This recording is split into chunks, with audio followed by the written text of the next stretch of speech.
ಆದರೆ ಇದನ್ನು ಕಾನೂನಿನ ವಿಷಯದಲ್ಲಿ ಅದನ್ನೊಂದಷ್ಟು ಓದಿ ಬೇರೆ ಬೇರೆ ಕಾರ್ಯಕರ್ತರ ಜೊತೆ ಮಾತಾಡಿರೋ ವಿಷಯಗಳನ್ನ ಇಟ್ಕೊಂಡು ಹಾಗೂ ಎಲ್ಲಕ್ಕಿಂತ ಮುಖ್ಯವಾಗಿ ಈ ವಿಷಯಕ್ಕೆ ಕೇವಲ ಇದು ಪರಿಶಿಷ್ಟ ಜಾತಿಗಳ ವಿಷಯ ಮಾತ್ರ ಅಲ್ಲ, ಇದೊಂದು ಸಾಮಾಜಿಕ ನ್ಯಾಯದ ವಿಷಯ. ಇಡೀ ಸಮಾಜದ ನಾಗರಿಕ ಸಮಾಜ ಎದ್ದು ನಿಂತು ಈ ಸಾಮಾಜಿಕ ನ್ಯಾಯವನ್ನು ಎತ್ತಿ ಹಿಡಿಯುವುದಕ್ಕೆ ತನ್ನೆಲ್ಲ ಶ್ರಮವನ್ನು ಕೂಡ ಹಾಕಬೇಕು ಅನ್ನೋ ಉದ್ದೇಶದಿಂದಲೂ ಕೂಡ ಈ ಸಭೆಯಲ್ಲಿ ಭಾಗವಹಿಸಿದ್ದೀನಿ. ಅದೊಂದೇ ನಾನು ಮಾತಾಡೋದಕ್ಕಿರುವಂಥ ಅರ್ಹತೆ ಇಲ್ಲಿ. ರವಿವರ್ಮ ಕುಮಾರ್ ಅವರು ಸಾಕಷ್ಟು ವಿಶದವಾಗಿ ಇದನ್ನು ಮಾತಾಡಿದ್ದಾರೆ.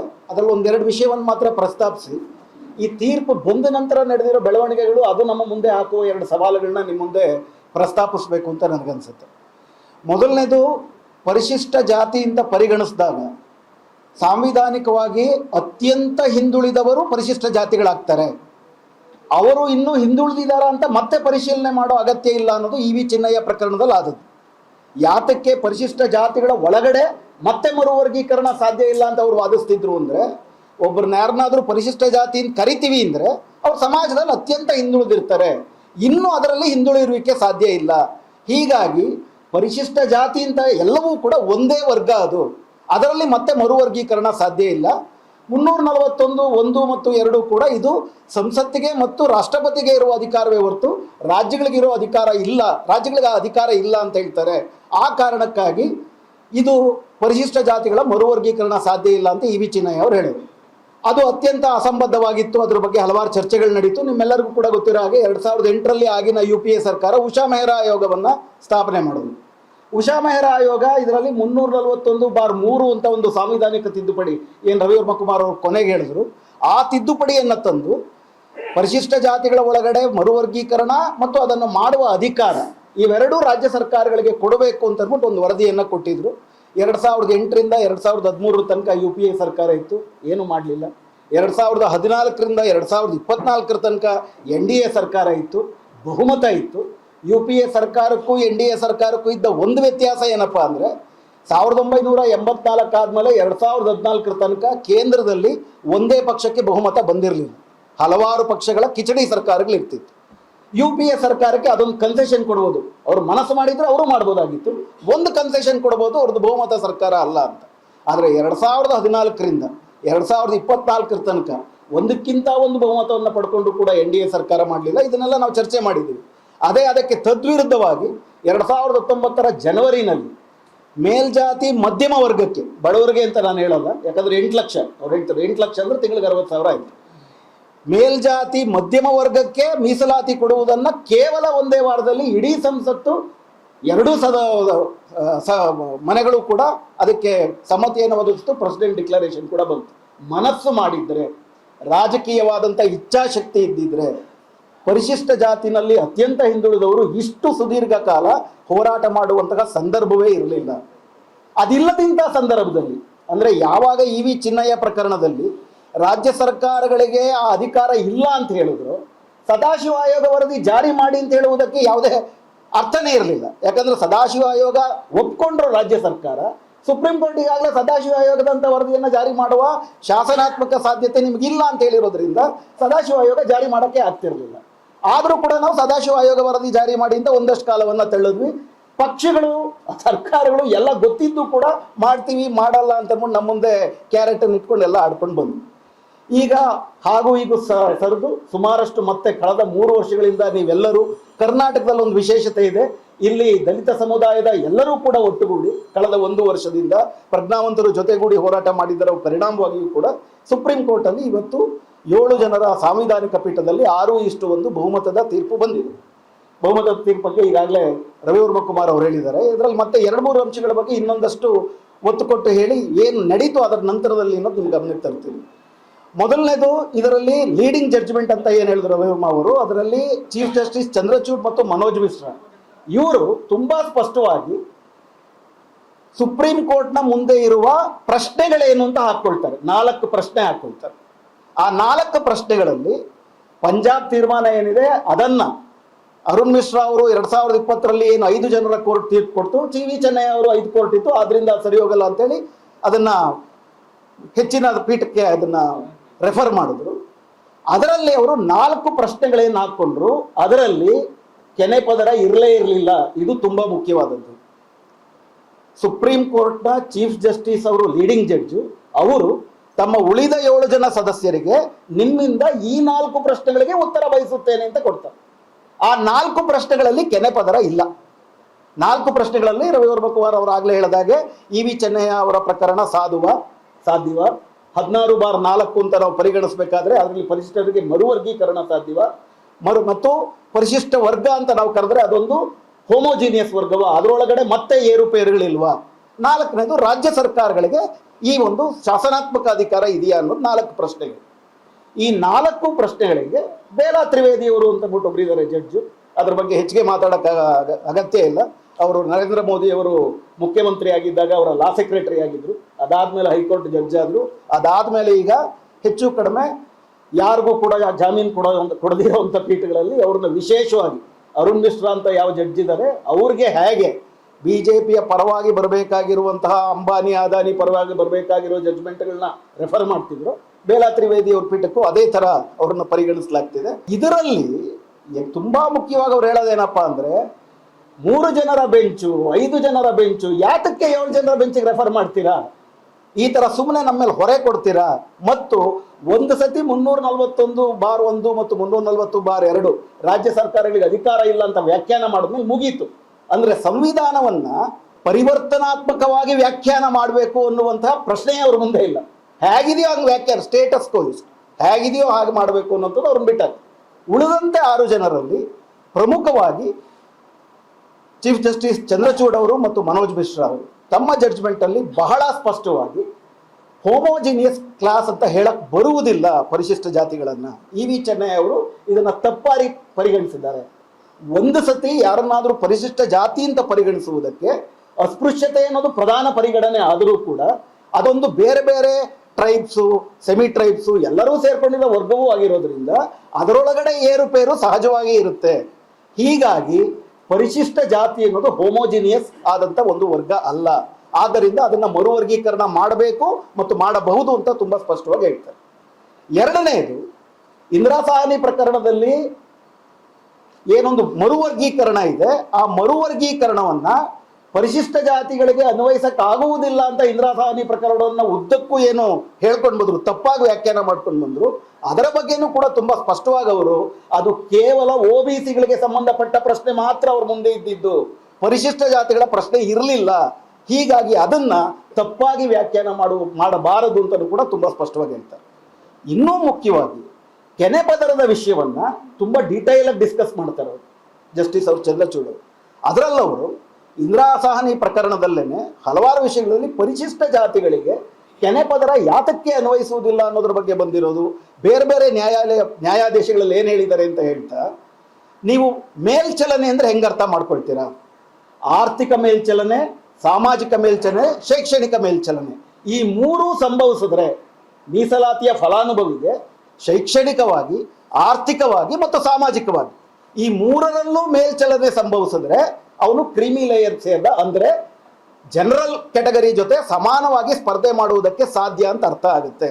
ಆದರೆ ನಮ್ಮ ದೇಶದ ಜಾತಿ ವ್ಯವಸ್ಥೆಯ ಕಾರಣದಿಂದ ಪರಿಶಿಷ್ಟ ಜಾತಿಗಳಿಗೆ, ಅಸ್ಪೃಶ್ಯ ಜಾತಿಗಳಿಗೆ ಶೈಕ್ಷಣಿಕ ಮೇಲ್ಚಲನೆ ಸಿಕ್ಕರು, ಆರ್ಥಿಕ ಮೇಲ್ಚಲನೆ ಸಿಕ್ಕರು, ಸಾಮಾಜಿಕ ಮೇಲ್ಚಲನೆ ಸಿಗುವುದಿಲ್ಲ. ಹೀಗಾಗಿ OBCಗಳನ್ನ ಮತ್ತು ಪರಿಶಿಷ್ಟ ಜಾತಿಗಳನ್ನ ಮೇಲ್ಚಲನೆ ಹೊಂದಿದರು, ಆದ್ದರಿಂದ ಜನರಲ್ ಮೆರಿಟ್ ಜೊತೆ ಸ್ಪರ್ಧೆ ಮಾಡಬಹುದು ಅಂತ ಪರಿಗಣಿಸುವುದಕ್ಕೆ ಸಾಧ್ಯ ಇಲ್ಲ. ಇದನ್ನ ತುಂಬಾ ಸ್ಪಷ್ಟವಾಗಿ ಹೇಳ್ತಾರೆ.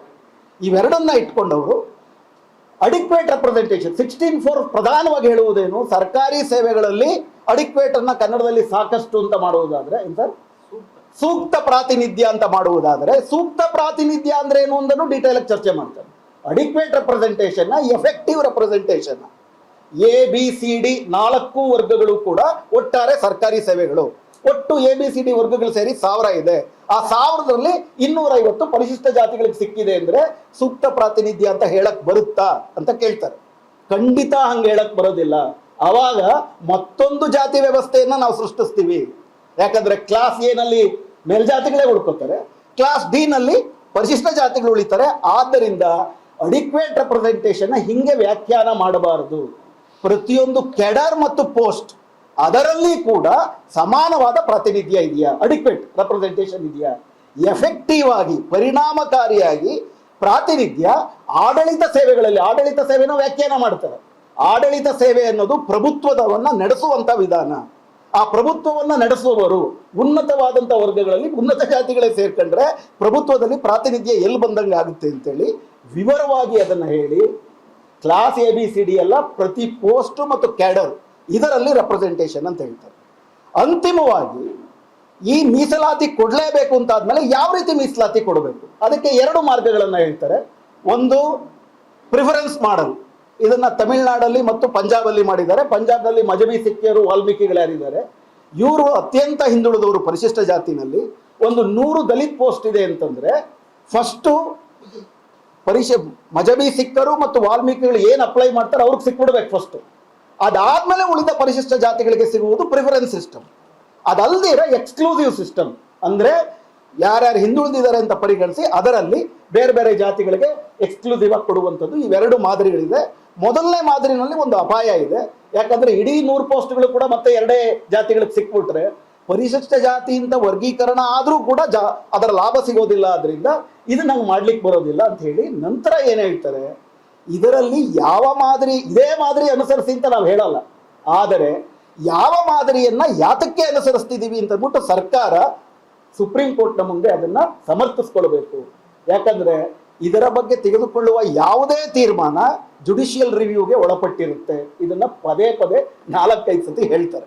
ಹೀಗಾಗಿ ಸರ್ಕಾರಗಳು ಇದರ ಬಗ್ಗೆ ತಾವು ಮಾಡುವ ತೀರ್ಮಾನ ಅಧಿಕೃತವಾಗಿ ಉಳ್ಕೊಳ್ಬೇಕು ಅಂದ್ರೆ ಅತ್ಯಂತ ವೈಜ್ಞಾನಿಕವಾದಂಥ ಎಂಪೆರಿಕಲ್ ಆದಂಥ ನ್ಯಾಯೋಚಿತವಾದಂಥ ಮಾನದಂಡಗಳನ್ನ ಇಟ್ಕೊಂಡು ವರದಿಯನ್ನ ಮತ್ತು ಅದನ್ನು ಅನುಸರಿಸೋದು ಮಾಡಬೇಕಾಗುತ್ತೆ.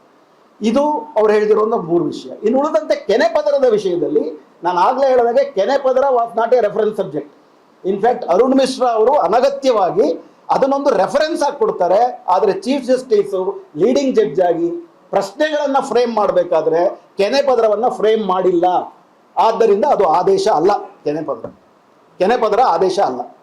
ಇದರಲ್ಲಿ ವಿಷಯ ಏನಕ್ಕೆ ಈ ಜಡ್ಜ್ಮೆಂಟ್ನ ಇನ್ನೊಂದಷ್ಟು ಆತಂಕದಿಂದ ನೋಡಬೇಕಾಗುತ್ತೆ ಅಂತಂದ್ರೆ, ಆ ಪೀಠದಲ್ಲಿ ಇದ್ದವರು ಒಬ್ಬರೇ ಒಬ್ಬ ದಲಿತ್ ಜಡ್ಜು, ಅವರು ಜಸ್ಟಿಸ್ ಗವಾಯ್ ಅವರು. ಕೆನೆ ಪದರದ ಬಗ್ಗೆ ಅತ್ಯಂತ ಒಂದು ತೀವ್ರ ರೀತಿಯಲ್ಲಿ ವಾದ ಮಾಡುವಂಥದ್ದು ಜಸ್ಟಿಸ್ ಗವಾಯ್ ಅವರು. ಜಸ್ಟಿಸ್ ಗವಾಯ್ ಅವರ ವಾದದಿಂದ ಸ್ಫೂರ್ತಿ ಪಡೆದು ಜಸ್ಟಿಸ್ ಮಿಟ್ಟಲ್ ಅಂತ ಅಂದ್ಬಿಟ್ಟು ಒಬ್ಬರಿದ್ದಾರೆ ಆ ಪೀಠದಲ್ಲಿ. ಅವ್ರು ಇನ್ನೂ ಒಂದು ಹೆಜ್ಜೆ ಮುಂದೆ ಹೋಗಿ ಎಷ್ಟು ದಿವಸ ಅಂತ ಮೀಸಲಾತಿ ಕೊಡ್ತೀರಾ? ಮೀಸಲಾತಿ ಅನ್ನುವುದೇ ಇದೇ ದೇಶಕ್ಕೆ ಒಂದು ದೊಡ್ಡ, ಅವರು ಇನ್ನೇ ಚಾತುರ್ವರ್ಣ್ಯಮಯ ಸೃಷ್ಟಂ ಗುಣಕರ್ಮ ವಿಭಾಗಶಃ ಅಂತೆಲ್ಲ ಭಗವದ್ಗೀತೆದೆಲ್ಲ ಕೋಟ್ ಮಾಡಿ, ನಾವು ಫಸ್ಟು ಜಾತಿರಹಿತ ಸಮಾಜವಾಗಿದ್ವಿ ಭಗವದ್ಗೀತೆ ಕಾಲದಲ್ಲಿ. ಇನ್ಫ್ಯಾಕ್ಟ್ ಭಗವದ್ಗೀತೆ ನಿಮ್ಮೆಲ್ಲರಿಗೂ ಗೊತ್ತಿರೋ ಹಾಗೆ ಅಂಬೇಡ್ಕರ್ ಮನುಸ್ಮೃತಿಯ ಸಾರ ಸಂಗ್ರಹ ಅಂತಾರೆ. ಆ ಕಾಲದಲ್ಲಿ ನಾವು ಜಾತಿರಹಿತ ಸಮಾಜವಾಗಿದ್ವಿ. ಸಂವಿಧಾನ ಬಂದಾಗ ಸಂವಿಧಾನದ ಆಶಯವೂ ಜಾತಿರಹಿತ ಸಮಾಜವಾಗಿತ್ತು. ಆದರೆ ಹಿಂದುಳಿದವರನ್ನ ಏಳಿಗೆ ಮಾಡಬೇಕು ಅನ್ನುವಂತಹ ಒಂದು ಸುಳಿಗೆ ಸಿಕ್ಕಿ ನಾವು ಮತ್ತೆ ಜಾತಿ ಸಮಾಜವನ್ನ ಸೃಷ್ಟಿ ಮಾಡ್ತಿದ್ದೀವಿ. ಆದಷ್ಟು ಬೇಗ ಈ ಜಾತಿ ಆಧಾರಿತ ಮೀಸಲಾತಿ ಹೋಗಬೇಕು. ಮತ್ತು ಮೀಸಲಾತಿ ಸಿಗುವುದಾದರೆ ಒಂದು ಪೀಳಿಗೆಗೆ ಮಾತ್ರ ಸಿಗಬೇಕು. ಅವರು ಯಾವುದೋ P1 ಪೋಸ್ಟ್ ಸಿಕ್ಕರು, ಕಾನ್ಸ್ಟೇಬಲ್ ಪೋಸ್ಟ್ ಸಿಕ್ಕರು ಕೂಡ ನಂತರ ಅವ್ರ ಮಕ್ಳಿಗೆ ಸಿಗಬಾರ್ದು. 3000 ವರ್ಷದಿಂದ ಮೀಸಲಾತಿ ಸಿಕ್ಕಿರೋರು ಅದೇ cultural capital, physical capital, social capital ಜೊತೆ ಮುಂದುವರಿಬಹುದು. ಆದರೆ ಒಂದು ಪೋಸ್ಟ್ ಸಿಕ್ಕಿದ್ದಕ್ಕೆ ಸಿಗಬಾರ್ದು. ಇವರು ಕೂಡ ಸುಪ್ರೀಂ ಕೋರ್ಟ್ನಲ್ಲಿ ಇದ್ದಾರೆ ಅನ್ನೋದು ನಾವು ಮರಿಬಾರ್ದು. ಇಂಥವರು ಸುಪ್ರೀಂ ಕೋರ್ಟಲ್ಲಿ ಇದ್ದಾರೆ. ಇಂಥವರು ಒಳ ಮೀಸಲಾತಿಯ ಪರವಾಗಿ ತೀರ್ಮಾನ ಕೊಟ್ಟಿರುವುದು ಅದು ಅಕಸ್ಮಾತೆ ಹೊರತು ಒಳ ಮೀಸಲಾತಿಯ ತತ್ವದ ರೀತಿನಲ್ಲ. ಇಂಥ ತತ್ವಭ್ರಷ್ಟರು ಸಾಕಷ್ಟು ಜನ ಇದ್ದಾರೆ. ವಿಕ್ರಮ್ನಾಥ್ ಮತ್ತು ಸತೀಶ್ ಚಂದ್ರ ಶರ್ಮಾ ಅಂತ ಇನ್ನಿಬ್ರು ಜಡ್ಜಿಗಳು, ಅವರು ಸಂಪೂರ್ಣವಾಗಿ ಗವಾಯ್ ಅವರ ಒಟ್ಟಾರೆ ತೀರ್ಮಾನವನ್ನು ಗವಾಯ್ ಅವರನ್ನ ಅಟ್ಟಕ್ಕೇರಿಸ್ತಾರೆ. ಗವಾಯ್ ಅವ್ರನ್ನ ಅಟ್ಟಕ್ಕೇರಿಸಿ ಅವ್ರು ಹೇಳ್ದಂಗೆ ನಾವು ಸಂಪೂರ್ಣ ಒಪ್ಕೋತೀವಿ ಅಂತ ಹೇಳ್ತಾರೆ. ಜಸ್ಟಿಸ್ ಚಂದ್ರಚೂಡ್ ಮತ್ತು ಮನೋಜ್ ಮಿಶ್ರಾ ಅವರ ಇದರಲ್ಲಿ ಇದಿಲ್ಲ. ಹೀಗಾಗಿ ಕೆನೆ ಪದರದ ಪ್ರಶ್ನೆಗೆ ಬಂದರು 4 ಜನ ಒಳ ಮೀಸಲಾತಿ ಪರ ತೀರ್ಮಾನ ಕೊಟ್ಟವರಲ್ಲಿ 3 ಬಗೆಯ ವಿಶೇಷವಾದಂಥ ಬೇರೆ ಬೇರೆ ತೀರ್ಪುಗಳಿದೆ. ಅದರಲ್ಲಿ ಒಂದು, ಚಂದ್ರಚೂಡ್ ಮತ್ತು ಮನೋಜ್ ಮಿಶ್ರಾ ಅವರು ಕೆನೆ ಪದರ ಬೇಡ ಅಂತಾರೆ. ಜಸ್ಟಿಸ್ ಗವಾಯ್ ಅವರು ಕೆನೆ ಪದರ ಬೇಕು, ಆದರೆ OBCಗಳಿಗೆ ಹಾಕುವ ಮಾನದಂಡವನ್ನೇ ಪರಿಶಿಷ್ಟ ಜಾತಿಗಳಿಗೆ ಹಾಕುವ ಅಗತ್ಯವಿಲ್ಲ ಅಂತಾರೆ. ಜಸ್ಟಿಸ್ ಮಿಟ್ಟಲ್ ಅವರು ಒಂದೇ ಪೀಳಿಗೆಗೆ ಸಾಕು ಅಂತಾರೆ. ಇದು ಆದೇಶ ಹೆಂಗಾಗುತ್ತೆ? ಆದೇಶ ಅನ್ನುವಂಥದ್ದು ನಿರ್ದಿಷ್ಟವಾಗಿ ಏನು ಮಾಡುವಂತ ಆಗಬೇಕು. ಹೀಗಾಗಿ ಇದು ಆದೇಶದ ಭಾಗ ಅಲ್ಲ. ಅದಾದ್ಮೇಲೆ ಇದರ ಲಾಭವನ್ನು ಬಳಸಿಕೊಂಡು ತಾವು ದಲಿತರ ಪರ ಅಂತ ತೋರಿಸ್ಕೊಳ್ಳೋದಕ್ಕೆ ರಾಜಕಾರಣಿಗಳು ಪೈಪೋಟಿ ಮಾಡ್ತಿದ್ದಾರೆ. ಪ್ರಧಾನಮಂತ್ರಿ ಮೋದಿ ಅವರು ಕೂಡ ಇಲ್ಲ, ನಾವು ಕೆನೆ ಪದರವನ್ನು ಅನ್ವಯಿಸೋದಿಲ್ಲ ಅಂತ ಹೇಳ್ತಾರೆ. ಅನ್ವಯಿಸಬೇಕು ಅಂತ ಆದೇಶ ಇಲ್ಲ, ತುಂಬ ಮುಖ್ಯವಾಗಿ. ಇದು ಕೆನೆ ಪದರದ ಬಗ್ಗೆ. ಈಗ ವಿಷಯ ಏನು? ಒಳ ಮೀಸಲಾತಿಯನ್ನ ಜಾರಿಗೆ ಮಾಡುವುದಕ್ಕೆ ಪದೇ ಪದೇ ನೆಪವಾಗಿ ಕೊಡ್ತಿದ್ದದ್ದು ನ್ಯಾಯಾಂಗಕ್ಕೆ ಇದರ ಬಗ್ಗೆ ಒಪ್ಪಿಗೆ ಇಲ್ಲ. ನ್ಯಾಯಾಂಗ ಇದನ್ನ ತಳ್ಳಿ ಹಾಕಬಹುದು, ಸಂವಿಧಾನಿಕ ತಿದ್ದುಪಡಿ ಆಗಬೇಕು ಅಥವಾ ನ್ಯಾಯಾಂಗ ಸರ್ವಸಮ್ಮತಿಯಿಂದ ಇದನ್ನು ಒಪ್ಕೋಬೇಕು. ಈಗ ಆ ಅಡ್ಡಿ ಹೋಗಿದೆ. ಅಡ್ಡಿ ಹೋದಾದ್ಮೇಲೆ ಈಗ ಜಾರಿಗೆ ತರುವುದಕ್ಕೆ ಏನು ಅಡ್ಡಿ ಇದೆ? ಆಗಸ್ಟ್ 1ನೇ ತಾರೀಕು ಈ ತೀರ್ಪು ಬಂತು. ನಾವು ಆಗಸ್ಟ್ 17ನೇ ತಾರೀಕು ಈ ಚರ್ಚೆ ಮಾಡ್ತಿದ್ವಿ. ಈ 17 ದಿನಗಳಲ್ಲಿ ಕೆಳ ಹಂತದ ಕೆಲವು ರಾಜಕಾರಣಿಗಳನ್ನ ಬಿಟ್ಟರೆ ಪ್ರಮುಖ ರಾಷ್ಟ್ರೀಯ ಪಕ್ಷಗಳು, ಕಾಂಗ್ರೆಸ್ ಆಗಿರ್ಬೋದು, ಬಿಜೆಪಿ ಆಗಿರ್ಬೋದು, ಕೆನೆ ಪದರದ ವಿಷಯವನ್ನ ಬಿಟ್ಟರೆ ಒಳ ಮೀಸಲಾತಿಯನ್ನ ಜಾರಿಗೆ ತರಲು ಕಡ್ಡಾಯವಾದಂಥ ಹಾಗೂ ತ್ವರಿತ ಕ್ರಮ ತೆಗೆದುಕೊಳ್ತೀವಿ ಅಂತ ಯಾರೂ ಹೇಳಿಕೆ ಕೊಡ್ತಿಲ್ಲ. ಇದನ್ನ ದಯವಿಟ್ಟು ಗಮನಿಸಿ. ಬಿಜೆಪಿ, ಇಲ್ಲಿರುವಂತಹ ಬಿಜೆಪಿನವರು ಎಲ್ಲ ನಮ್ಮಿಂದಲೇ ಆಗಿದ್ದು ಅಂತೆಲ್ಲ ಹೇಳ್ತಾರೆ. ಆದರೆ ಬಿಜೆಪಿಯ ನಮ್ಮ ಸಾಮಾಜಿಕ ಸಬಲೀಕರಣದ ಮಂತ್ರಿಯನ್ನ ಆಗಸ್ಟ್ 12ನೇ ತಾರೀಕು ಪತ್ರಕರ್ತರು ನೇರವಾಗಿ ಪ್ರಶ್ನೆ ಕೇಳ್ತಾರೆ. ಕ್ಯಾಬಿನೆಟ್ ಮೀಟಿಂಗ್ ಆಗಬೇಕು. ಕ್ಯಾಬಿನೆಟ್ ಮೀಟಿಂಗ್ ಆದಮೇಲೆ ಕೇಂದ್ರ ಸರ್ಕಾರದ ಸೋಷಿಯಲ್ ವೆಲ್ಫೇರ್ ಮಿನಿಸ್ಟರ್ ಹೇಳೋದೇನಪ್ಪ ಅಂತಂದ್ರೆ, ನಾವು ಕ್ಯಾಬಿನೆಟ್ ಮೀಟಿಂಗ್ ಅಲ್ಲಿ ಕೆನೆ ಪದರದ ಬಗ್ಗೆ ಚರ್ಚೆ ಮಾಡಿ ಅದನ್ನ ಸಲ್ಲದು ಅಂತ ತೀರ್ಮಾನ ಮಾಡಿದೀವಿ ಅಂತ ಹೇಳ್ತಾರೆ. ಅದು ಸರಿ ಸ್ವಾಮಿ, ಒಳ ಮೀಸಲಾತಿ ಬಗ್ಗೆ ಏನು ತೀರ್ಮಾನ ಮಾಡಿದ್ರಿ? ಅದರ ಬಗ್ಗೆ ನಾವು ಚರ್ಚೆ ಮಾಡಿಲ್ಲ, ಅದ್ರ ಬಗ್ಗೆ ತೀರ್ಮಾನಕ್ಕೆ ಬಂದಿಲ್ಲ ಅಂತ. ಎರಡನೇದಾಗಿ national commission for schedule caste ಅವರನ್ನ 4 ದಿವಸದ ಕೆಳಗಡೆ ಹಲವಾರು ಬುದ್ಧಿಜೀವಿಗಳು, ಆಕ್ಟಿವಿಸ್ಟ್ಗಳು ಹೋಗ್ಬಿಟ್ಟು 20 ಜನರು ಭೇಟಿ ಮಾಡಿದ್ದಾರೆ. ಭೇಟಿ ಮಾಡಿದವರಲ್ಲಿ ಬಹುಪಾಲು 19 ಜನ ಒಳ ಮೀಸಲಾತಿಯನ್ನ ಏನು ತೀರ್ಮಾನ ಬಂದಿದೆ ಇದರ ವಿರುದ್ಧ ಮೇಲ್ಮನವಿ ಹೋಗ್ಬೇಕು, ಇದು ದಲಿತರನ್ನ ಒಡೆದಾಳುತ್ತೆ, ಯಾವ ಕಾರಣಕ್ಕೂ ಒಳ ಮೀಸಲಾತಿಯನ್ನ ಜಾರಿಗೆ ತರುವುದಕ್ಕೆ ಬಿಡಬಾರದು, ನೀವು ಆ ಥರ ಗಟ್ಟಿಯಾದ ತೀರ್ಮಾನ ತೆಗೆದುಕೊಳ್ಬೇಕು ಅಂತ national commission for schedule caste ಒತ್ತಡ ಹಾಕಿದ್ದಾರೆ. ಮಾರನೇ ದಿವಸ ಅವ್ರನ್ನ ಪ್ರಶ್ನಿಸಿದಾಗ ಅವ್ರು ತುಂಬಾ ಸ್ಪಷ್ಟವಾಗಿ ನಾವಿನ್ನು ಒಳ ಮೀಸಲಾತಿಯ ಬಗ್ಗೆ ಯಾವುದೇ ತೀರ್ಮಾನಕ್ಕೆ ಬಂದಿಲ್ಲ ಅಂತ ಹೇಳ್ತಿದ್ದಾರೆ. NDA ಒಕ್ಕೂಟದಲ್ಲಿ ಈಗಾಗಲೇ LJP ತುಂಬಾ ಸ್ಪಷ್ಟವಾಗಿ ಒಳ ಮೀಸಲಾತಿ ವಿರುದ್ಧ ಮೇಲ್ಮನವಿ ಹೋಗ್ತೀವಿ ಅಂತಂದ್ಬಿಟ್ಟು ಹೇಳಿದ್ದಾರೆ. ಇದೆಲ್ಲ ಒಂದು ಕಡೆ. ಎರಡನೇದಾಗಿ ಕಾಂಗ್ರೆಸ್ನಲ್ಲಿ 3 ದಿವಸಗಳ ಕೆಳಗಡೆ ಕಾಂಗ್ರೆಸ್ನ, ಅದು CWC ಅಲ್ಲ, ಇನ್ನು ವಿಸ್ತಾರವಾದಂಥ ದೊಡ್ಡ ದೊಡ್ಡ ನಾಯಕರ ಸಭೆ. ಆ ನಾಯಕರ ಸಭೆಯಲ್ಲಿ ಒಳ ಮೀಸಲಾತಿಯ ಬಗ್ಗೆನೂ ನಾವು ಚರ್ಚೆ ಮಾಡಿದ್ವಿ. ಪ್ರಜಾವಾಣಿಯಲ್ಲಿ ವರದಿ ಬಂದಿತ್ತು, ತಾವು ನೋಡಿರ್ಬೋದು. ಅದರಲ್ಲಿ ಒಳ ಮೀಸಲಾತಿಯ ಬಗ್ಗೆ ಏನು ತೀರ್ಮಾನ ನೀವು ತೆಗೆದುಕೊಂಡ್ರಿ? ಯಾಕಂದ್ರೆ ಇಡೀ ಕಾಂಗ್ರೆಸ್ ಪಕ್ಷದ ಅತ್ಯುಚ್ಚವಾದಂಥ ಸಮಿತಿ ಚರ್ಚೆ ಮಾಡುತ್ತೆ.